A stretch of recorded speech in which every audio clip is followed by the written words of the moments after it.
Welcome into another episode of Steelers Afternoon Drive. I, of course, am Zachary Smith. That, however, is not Alan Saunders and will not be Alan Saunders this entire week.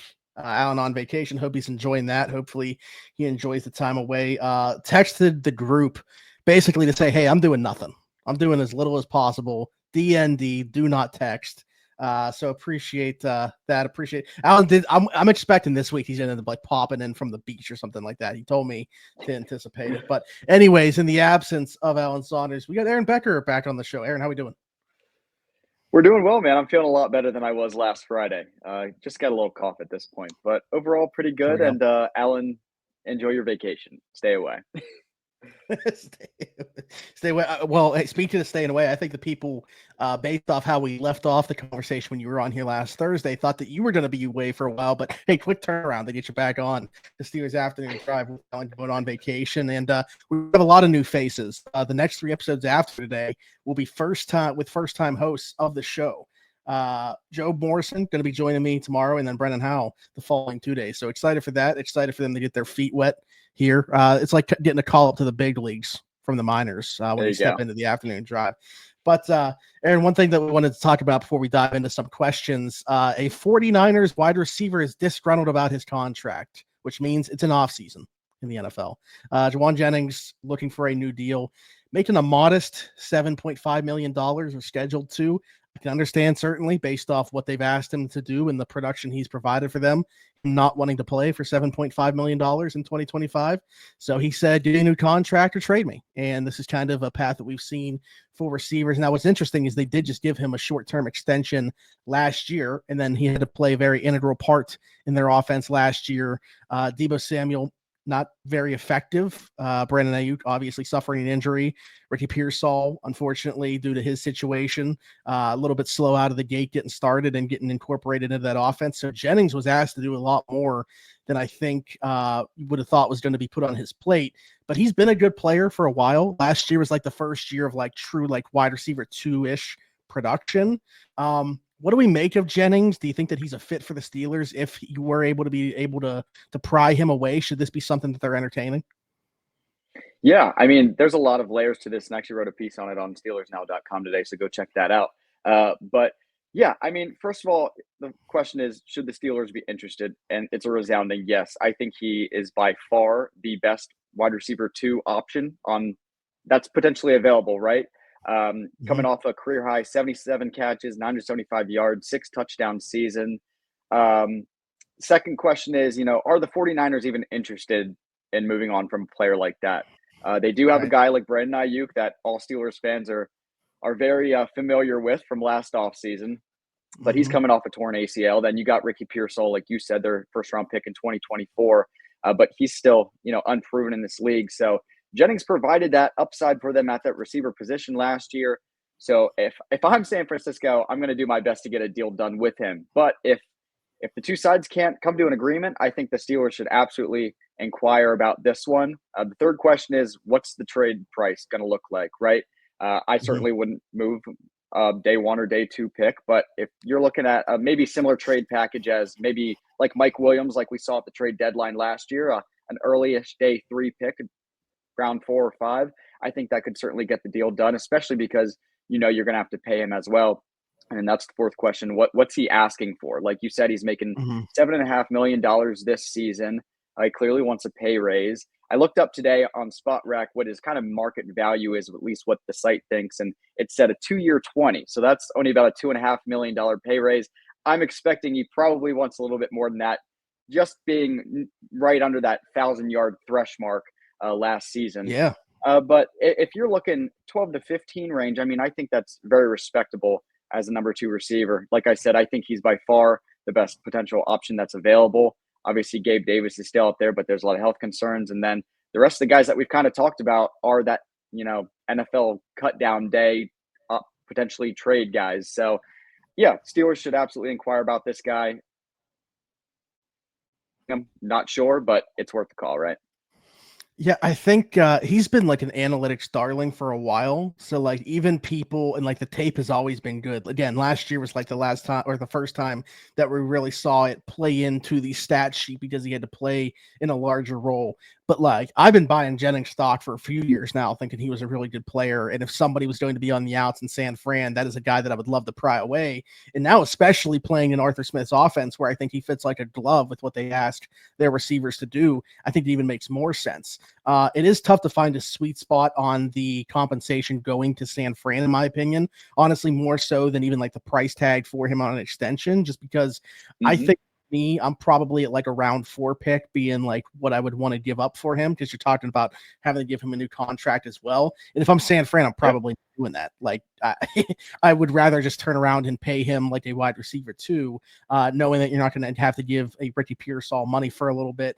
And honestly, he's kind of got the 49ers in a corner with Brandon Ayuk's health situation as well.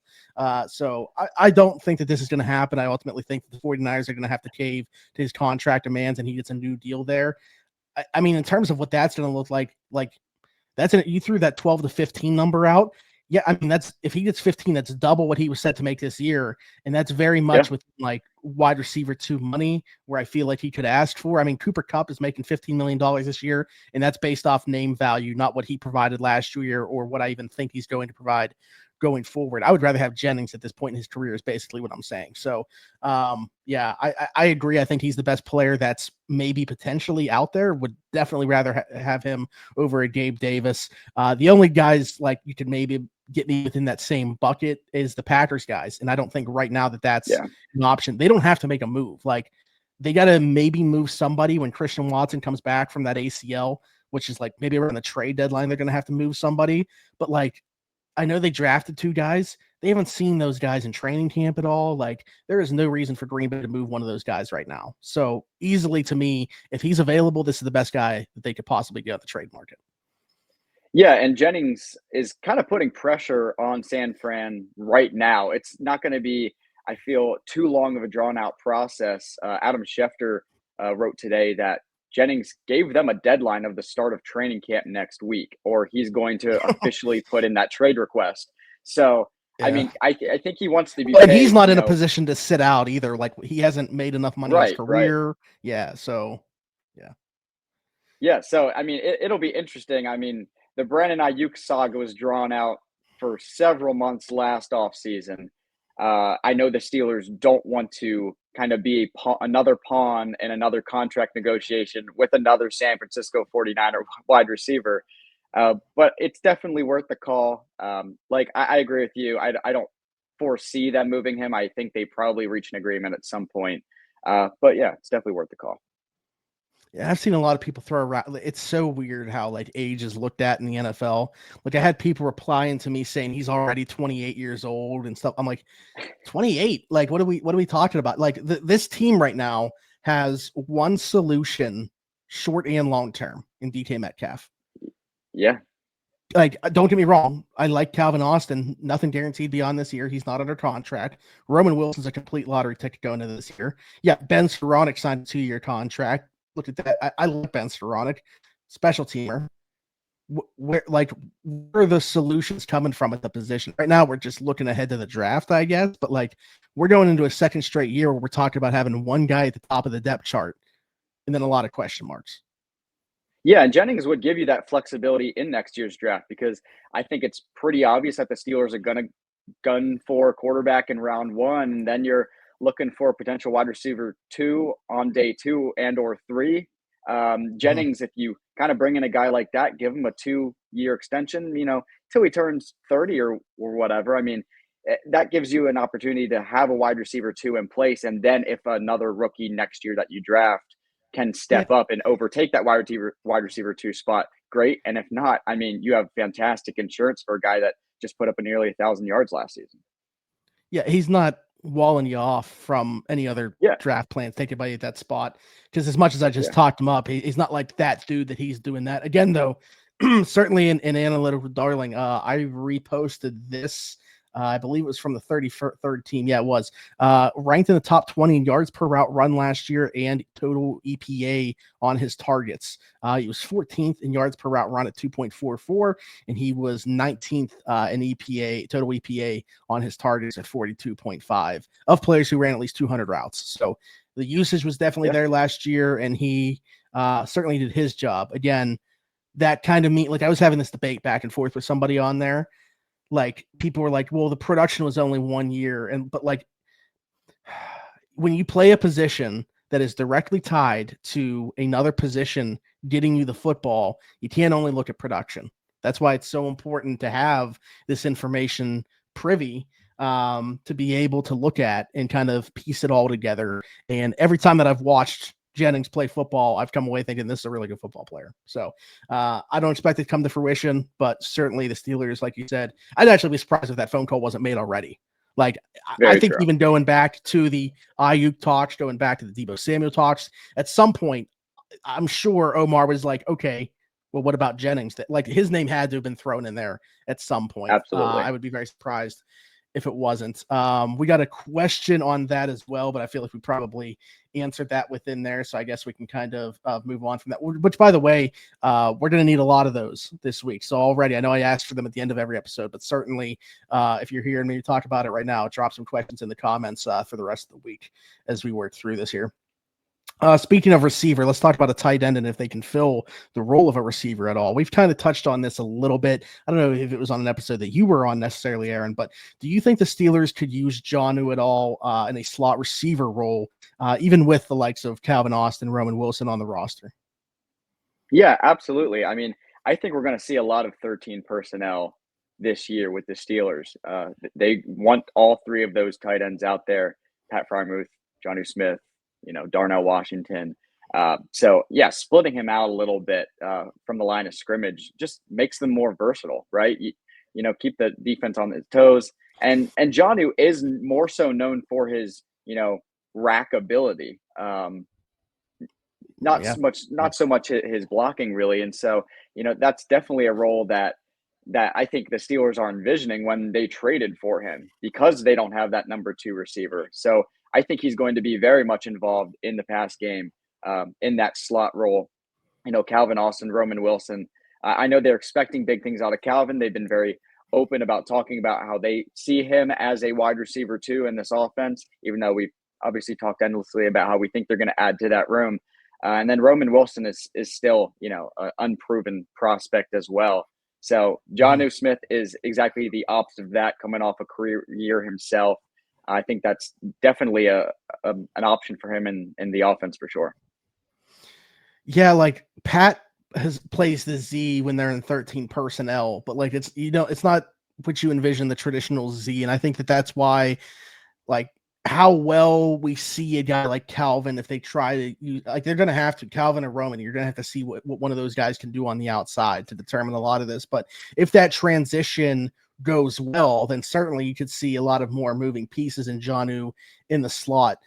I understand where this question is coming from, because it kind of seems like a log jam, which is like why, going back to even the original call about Jonnu, we were like, does this really make sense? But with what they got him, like the way that whole package came together, if you look at it as Ramsey and Minka being basically a 1-for-1, then you got Jonnu in a 7th for a 5th round pick, and who's not taking that deal? You just make it work right afterwards. So, but it wasn't like, it's not like a seamless transition for them. Like, it wasn't like this guy is exactly what they need, so this is why you're acquiring him, in my opinion. Because if you didn't have a Calvin or a Roman, a guy that you felt decent about in the slot, then certainly it makes more sense. Because like you said, you're not going to ask this guy to do much of anything in line. Like, people think that, for everybody that thinks Pat is a bad blocker, this guy is going to, knock your socks off in terms of what he doesn't do as a blocker.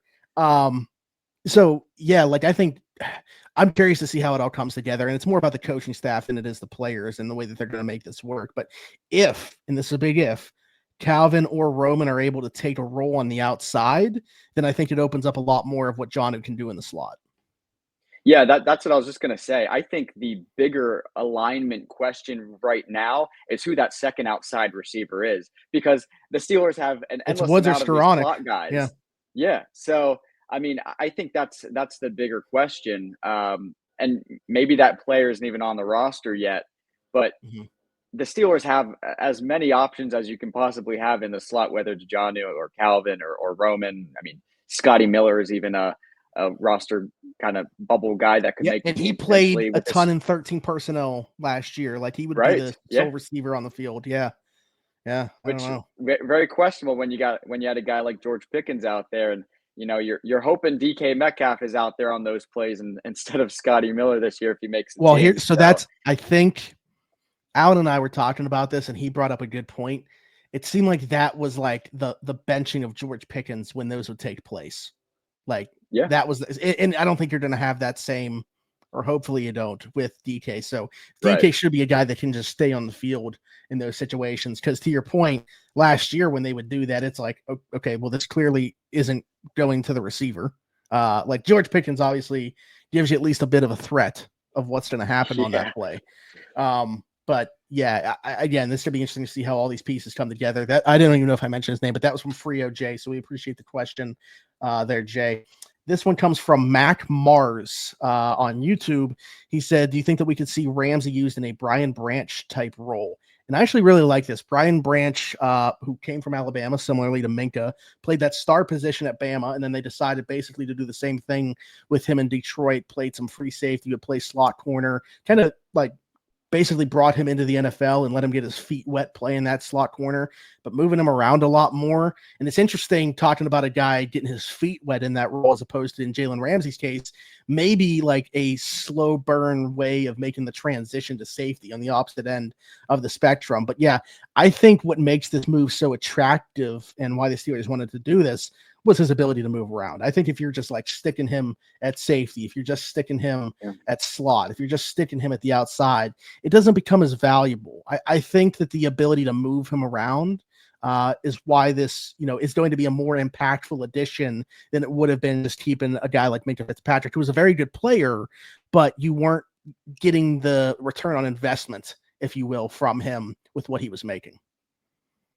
Yeah, absolutely. I agree 100%. I mean, Jalen Ramsey's price tag, they're paying him more than they were going to be paying Minka, right? So, I mean, you're not kind of bringing him in and trading for him to kind of replace Minka, but he's definitely a guy that brings versatility. We talked a little bit about this last Friday and, how he's been open about being interested in making that switch to safety. I foresee the Steelers defense using him in multiple roles like that Brian Branch in Detroit. So, yeah, it'll be interesting. I mean, you got three very capable corners and Joey Porter Jr. and Darius Slay and Jalen Ramsey. Only two can line up on the outside, and I think if I'm picking one for that slot role and to move around, Jalen Ramsey's experience and draft capital and expertise and just production throughout his career definitely makes him the most intriguing option to move around. And I think that's the exact reason why the Steelers went out and acquired him. Yeah. Yeah. I mean, this might sound like, what's even the point of saying this? It's obvious, but like if you were bringing Ramsey in just to play free safety and replace Minka, why are you paying him like, $4.5 million more than you would have been paying Minka?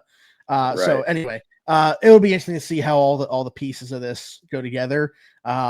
I missed this though, Aiden, when he asked about Jennings. I was going to move passages where he talked about him, but he did throw in here as well. Is there a favorite realistic wide receiver that could be available after cut down day that comes to your mind?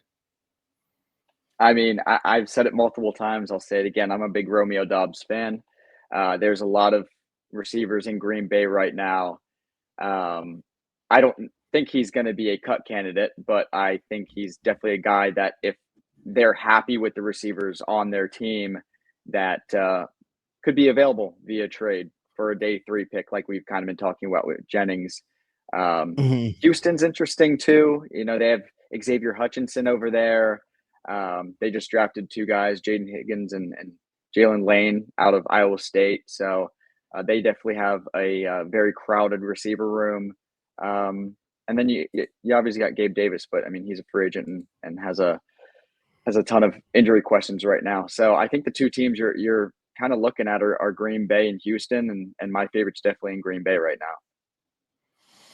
Yeah, Dobbs 1 year left on his contract. Going back to last year, was suspended short term for whatever was going on there, and it looked like maybe they were going to move him then.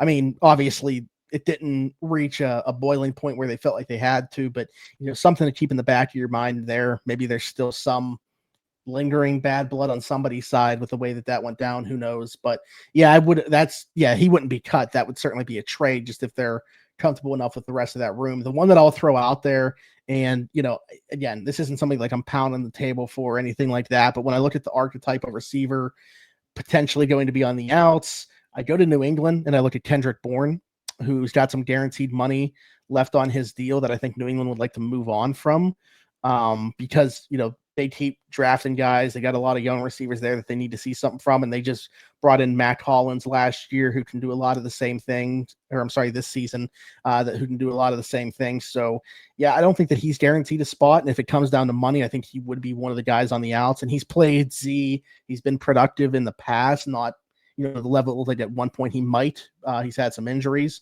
but he can play the position that the Steelers are currently looking for. I wouldn't be super excited about it, but I mean, I would rather roster him than like a Robert Woods or a Scotty Miller. Yeah, another one I'll throw out there. He was last year is Treylon Burks in Tennessee. He was Titans' first round pick. Yeah, in they were having him. They were so, having him cover punts during training camp. Yeah. So, I mean, he's not bringing a ton of production. Last year, he had 4 catches for 34 yards. Definitely not the production you're looking for, but certainly a high upside guy. He was a 18th overall pick in 2022. So, they were banking on him not replacing AJ Brown, but that was the immediate selection they made when they traded him. So, absolutely. So, I mean, if cut down day comes and you're looking at the board and it's worst case scenario, Green Bay wants to keep all their receivers, and Gabe Davis is still having injury concerns, and Houston keeps all their receivers, and New England keeps all their receivers, and the 49ers pay Jennings. I mean, I think Burks is certainly a name that could be on the outs in Tennessee. And if the Steelers are like, hey, let's take a shot in the dark on a former first round pick, I think that's certainly in the cards as well. You know what I think that we keep, and I'm not saying that like that's not a flyer worth taking, but like some of the names that we throw out there, I just come back to like, is it even an upgrade, or like, is it enough of an upgrade to even be discussing? Like, because this team doesn't have a problem with the bottom of the depth chart wide receivers. Like they're there. They have enough wide receiver 5 and 6 types. It's just, you got your 1, and then you got like maybe a 3, maybe a 4. Like you don't have that second option right now. And this isn't to, take anything away from Calvin Austin, who, if he is able to take another leap upon what he did last year, could certainly be within that conversation.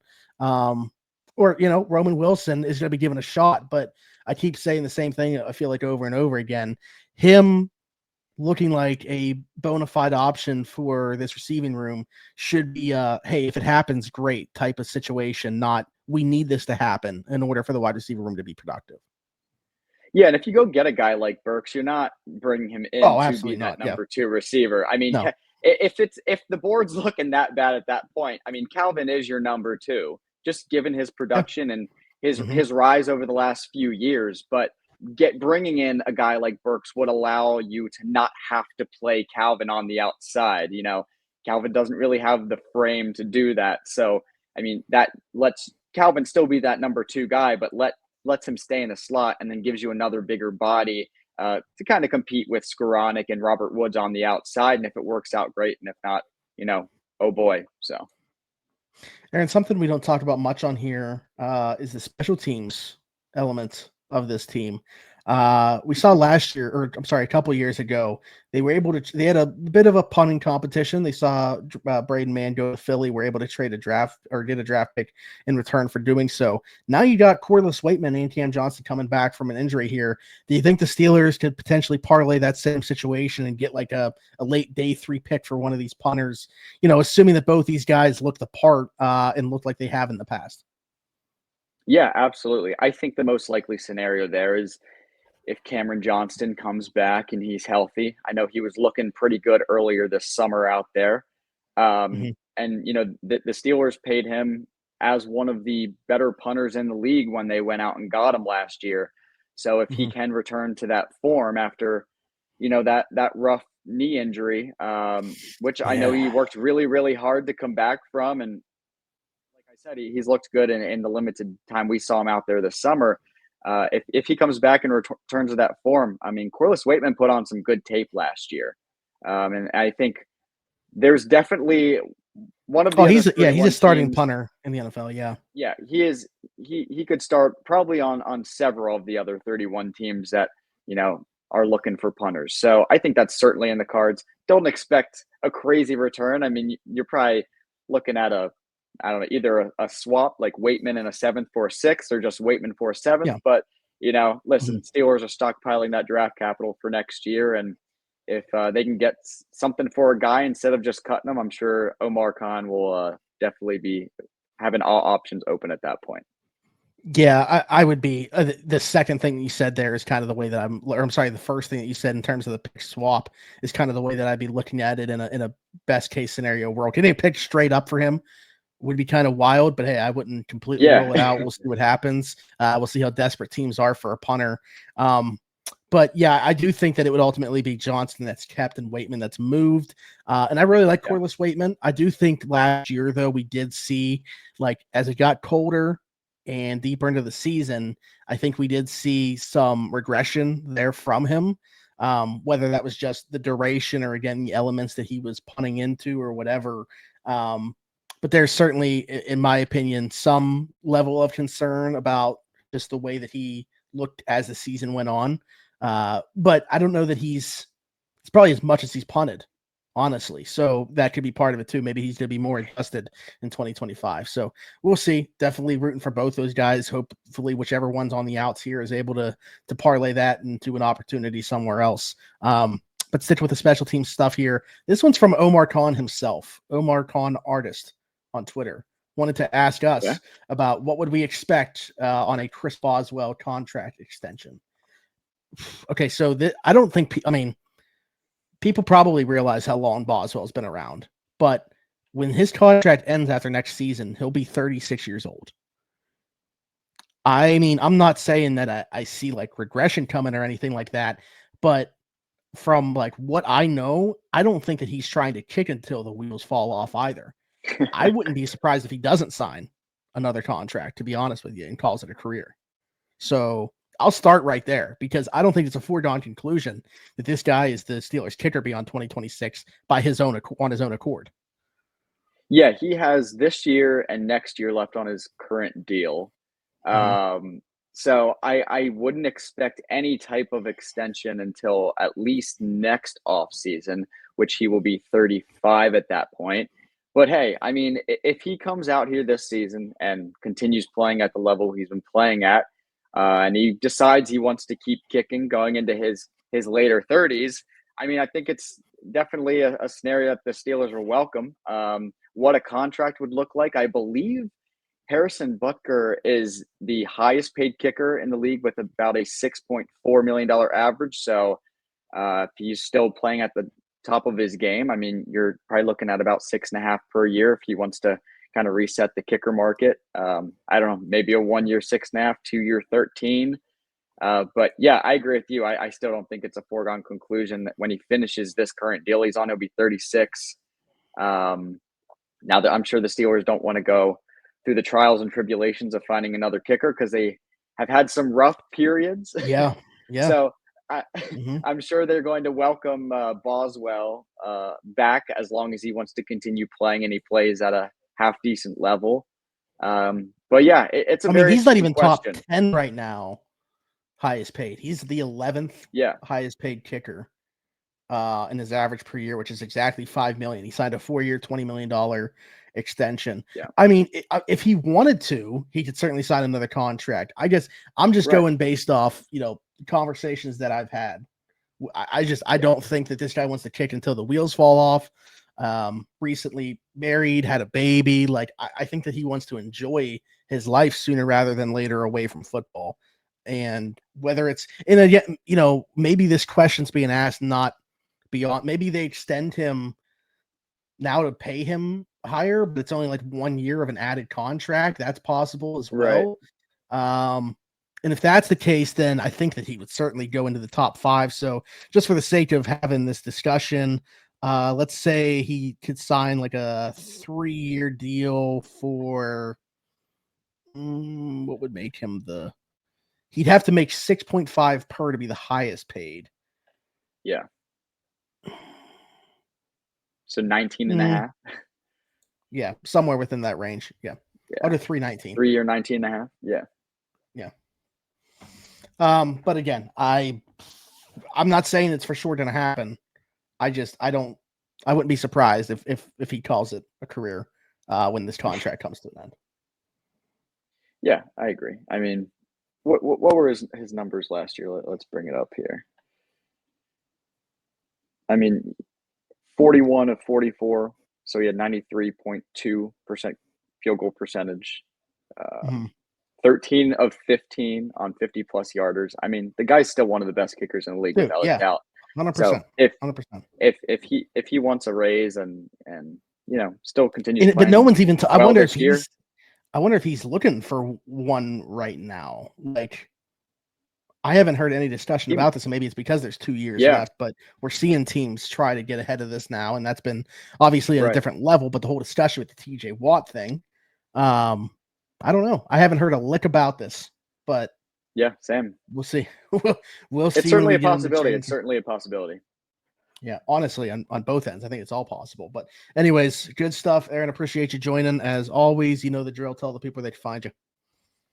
Yeah, you can find all my work at SteelersNow.com and all my posted stuff at Aaron_M_Becker at X and Twitter, however you want to call it. And if you want to follow me on SI.com, you can find some of my coverage there. So I was wondering if you were even going to say it. I was like, is he going to say where he can find that? I'll just throw it in there at the end. for purposes of outside looking in, we need to keep an eye on the division. So that's all I'll say. Correct. That's why I will continue to consume the content, Aaron. Not necessarily to support you, but no, I'm just kidding. All right, good stuff. Be sure to like, subscribe, hit that notification bell here on YouTube. Oh, by the way, are we there? Let me see. Update. No, 15,998. We are 2 subscribers away from 16K. I was hoping by the time that we finish recording this, we would be there. Nice little jump over the weekend, but be sure to subscribe so we can get to 16K. Maybe by tomorrow's episode. We can talk about it on here when we have Joe Morrison of the site joining. And then hit us in the comments your thoughts on anything that we talked about today, question for tomorrow or a future episode, all that good stuff. And then if you're listening somewhere else, Apple, Spotify, wherever your podcast's from, be sure to leave a 5-star review and subscribe over there. Just search through his afternoon drive. Do the same thing on TikTok, and then you'll find me everywhere, Zachary Smith, PGH. For Aaron, Becker, and myself, thanks for jumping in. Take another ride on the Steelers Afternoon Drive.